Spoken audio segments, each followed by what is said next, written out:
Well, it's fall and it's time to shut the garden pond down. I'm going to show you what I do with mine. Yours won't be exactly the same, but it's the basic steps that you have to do to winterize a pond if you're in the part of the country where everything freezes up on you.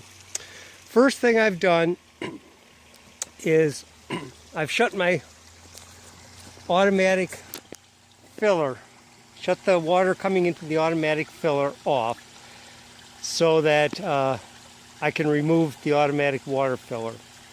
The next thing I'm going to do is I'm going to shut the pump down and I'm going to remove the pump. Some people leave their pump running all winter. I don't want to do that. Niagara Falls can freeze over, so a small garden pond can definitely freeze over. Plus, you're not using all the power to run the pump during the winter. So anyhow, I'm going to take the pump out and the rest of the parts for the skimmer. So let me disconnect the pump first. And the reason I'm taking the pump off first is because I also have to shut the filter down, which is way up here. And if I don't take the pump out, then the water, when I finally do shut the filter down, there's going to be more water coming into the pond. So anyhow, let me shut the pump down, and then I'll show you what else I do. All right, the pump is now shut down, and I'm going to remove the automatic water filler first. And if you're not familiar with that, I have another video that shows the installation of the water filler. Anyhow, that's simple enough to take off. You may or may not have one on your pond. I just disconnect the end of the hose, and then I'll pull the whole thing right out. Put that down the basement, again, in case it freezes. Okay, the filler is out. Next, I'm going to take off the check valve for the pump. Now, the reason for the check valve is so that the water doesn't run from the pond, from the pump, back into the pond. So I'm going to take that off. However, before I take off the check valve, I'm going to want to shut the valve on the filter off. Otherwise, my 275 gallons of water from the filter is all going to be coming back into the pond. So before I remove, again, there's two hose clamps. This is the one I'm going to be removing because that's the check valve.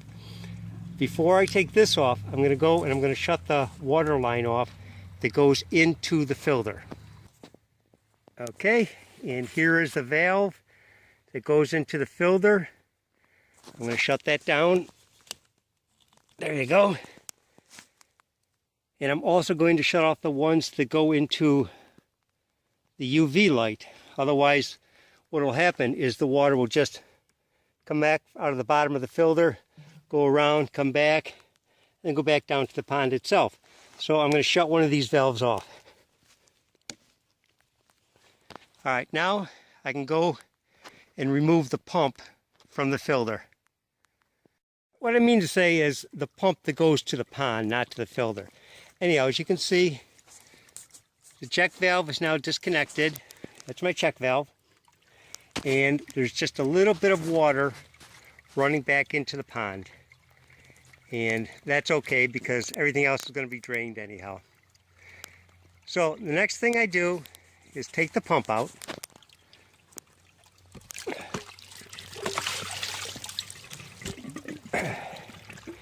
Now, the way I have mine set up is I have the cord. You can see at the bottom, the cord goes into a piece of PVC. That's so that I don't see the cord running across the lawn. So what I'll do is I simply pull the cord back out through the PVC. Okay, if you notice at the other end of the PVC pipe, you have all of this string. And the reason for the string is I have that tied to the end of the plug so that when I want to bring this through next year, I simply pull the string back. I'll show you what I mean in a second. Okay, there you go. Plug is a piece of string on it. So I disconnect this piece of string And I put it back down in this little bucket here. Then next year, I come back and I grab the string from one end, this right here, and I just pull my plug all the way back down through this piece of conduit. That way I don't have to try to fish a 15, 20-foot cord underneath the ground through the conduit. The string pulls it right back through. Right, so now I have the brushes taken out. The brushes act as a somewhat mechanical filter. I also have the leaf basket taken out and the pump taken out. So what I'm going to do now is take out the weir. What the weir does, it opens and closes to keep the water, it floats and goes back to let water in and out of the pond. Now, in my situation, in order to take the weir out, there's a little thing on the hinge that you pull back. It's on the bottom right-hand corner.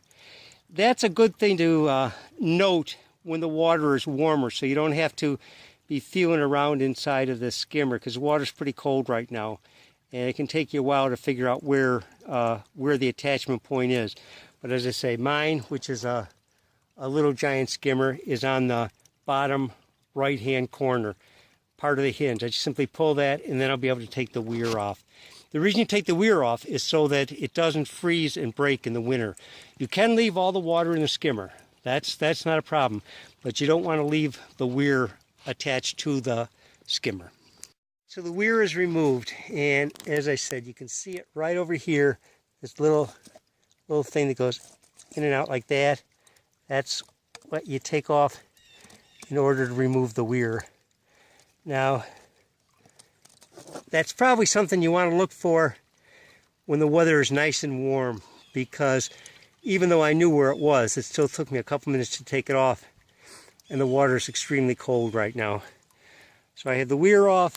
I have the little thing that goes in the front of the skimmer to keep all the debris out. I've got the net off.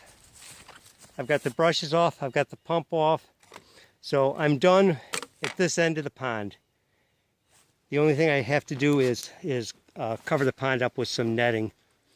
The fish, I don't know if you can see them or not.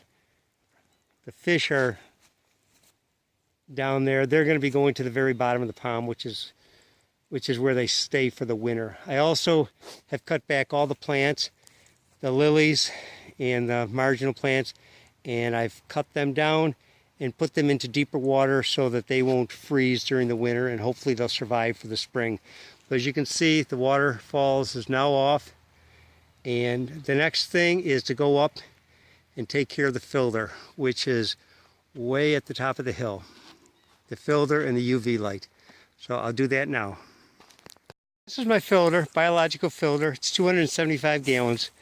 What I do at this point is I take the top off, and I go to the other side. This is the drain, and I open up the drain. All right, the drain then goes around, fills up the pipe, and we drain the filter. Now keep in mind, as I said, I've already shut off the valve going into the filter, and I shut off one of the valves going into the UV light.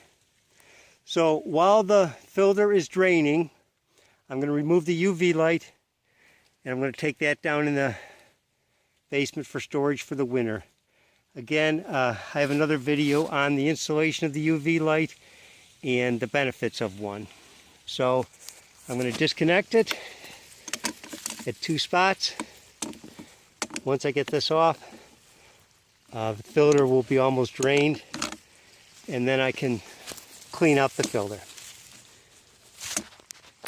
The filter's empty, just about.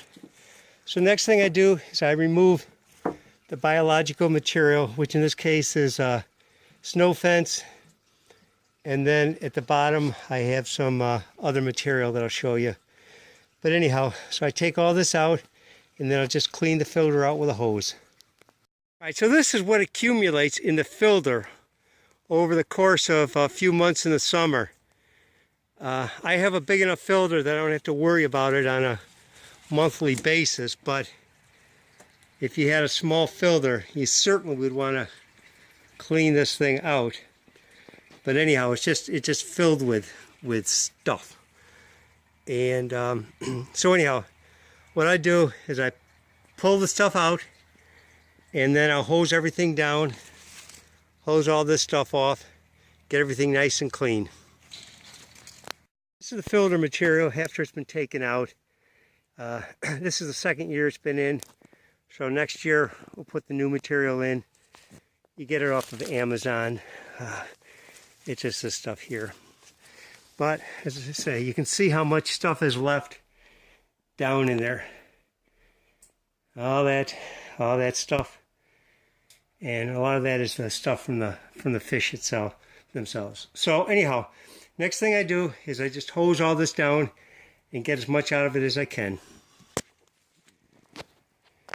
Now with my system, which wouldn't be the same with yours, since my drain isn't on the very bottom, it's a little off the bottom.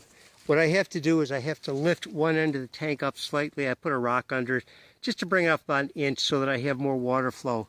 And also, when the water is as thick as it is, because of all the stuff that's in it, I also take the hose off, and that allows it to drain a little easier. It takes quite a while to clean this out, probably about half an hour, because again, it's so thick, it actually turns into mud. And you have to get that mud thinner, dilute it, so that it'll go out the bottom drain. So it just keeps, you just have to keep at it and keep watering and adding more water to the mud, and eventually it'll drain. The other thing on my system, I actually had to dig a little trench here for the water to drain out, because again, it was getting clogged with everything that was in the filter. But while all that's going on, I take the opportunity to just hose off that. So it's not wasted time. It gives you, gives you a few minutes to wash off your biological stuff. Now, as I'm standing here, I'm thinking there could actually be a little simpler way to do this if you have the same type of situation, and that would be to leave the pump on. And after you have everything cleaned out, you could turn the pump on, and that would be putting a lot more water into this filter, and the additional water would in fact dilute it faster. So, maybe next year I'll try it that way, but this is the way I've always done it. You don't have to worry about the water coming out the waterfalls, because the waterfalls pipe is at the very top. So everything would be draining out of the bottom before it had a chance to reach the top. So the full force of the pump, whatever it is, 3,000 gallons an hour or 2,000, whatever your pump is, you'd be putting the full force into it, and that would dilute that water much faster, and it would probably clean it out a lot faster. I don't know. But as I say, maybe I'll try it next year. The only thing you'd want to make sure is that you do, in fact, have your valve shut off, because if you don't have your valve shut off, then the water would be coming up, and it would be going out the parts where the UV light are. So anyhow, I just continue cleaning this. It's almost done now.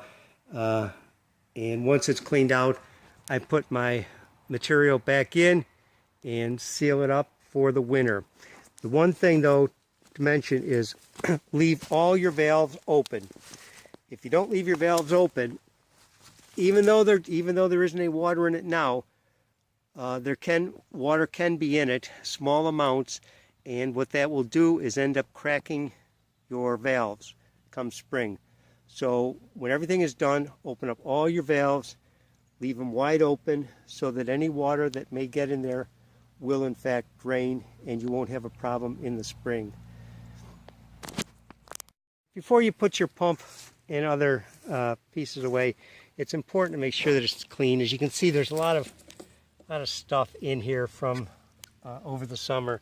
So just take your hose and clean everything out. So I'm just going to clean the UV light out. There's a lot of dirty stuff that sits in there, so you don't want to put that away for the winter with all that stuff in it. You can see all the calcium and stuff that's building up down there. So just rinse that out, and you're done.